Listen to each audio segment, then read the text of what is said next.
Bonsoir à tous et toutes, bienvenue à Perspective. À Montréal, hier a débuté l'événement national de la commission Vérité et Réconciliation, ce temps où pendant 4 jours, les autochtones ayant vécu dans les pensionnats vont pouvoir s'exprimer et vivre ce processus de guérison.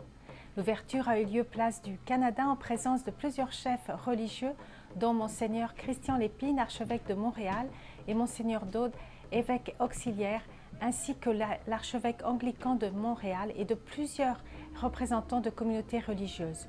Le feu sacré a été allumé et va brûler jusqu'à la fin de ces rencontres.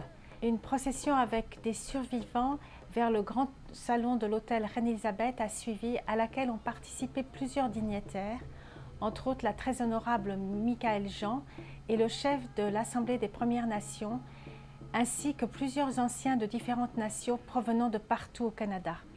Dans son allocution de bienvenue, John Onawario Cree, ancien du clan de l'ours de Kanesatake, a dit que cela devait être un jour difficile, pensant aux nombreux témoignages publics et privés qui seront entendus jusqu'à samedi soir.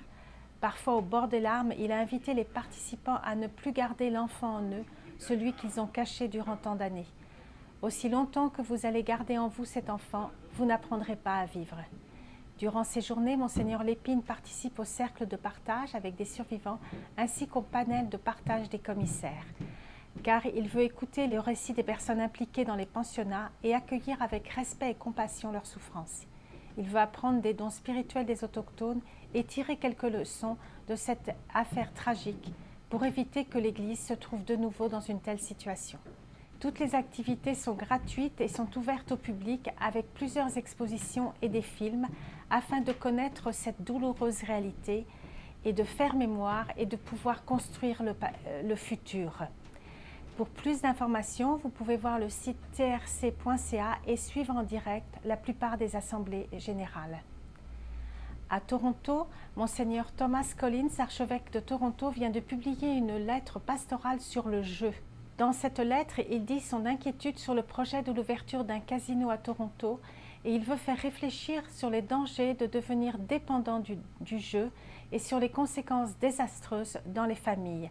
La lettre est sur le site de l'archidiocèse de Toronto en anglais. Et au Salvador, Monseigneur Oscar Romero, évêque assassiné alors qu'il célébrait la messe en 1980, pourrait être bientôt béatifié. En effet, le dossier de sa cause, ouvert il y a 20 ans, vient d'être débloqué par le pape François. C'est ce qu'a affirmé Monseigneur Vincenzo Paglia, président du Conseil pontifical pour la famille et postulateur de la cause. Nous devrions avoir plus d'informations dans les prochains jours. Et enfin, la semaine prochaine, à Montréal, Monseigneur Christian Lépine, archevêque de Montréal, sera à la 32e fête du chapelet qu'il dirigera à la basilique Notre-Dame, mardi 30 avril à 19h30. Tous et toutes sont invités à cette prière qui sera suivie de la messe solennelle de Marie, rempart de la foi. Des jeunes allant au JMJ apporteront les offrandes. En cette année de la foi, les intentions de prière seront pour l'augmentation de la foi et le succès de la prochaine JMJ qui aura lieu des 23 au 28 juillet prochain à Rio. Pour tout renseignement, voir le site diocèsemontréal.org.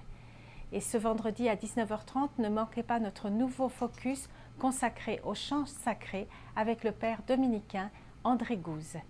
Et dimanche, le pape François présidera la messe sur la place Saint-Pierre à Rome en présence de milliers de jeunes confirmants et confirmés.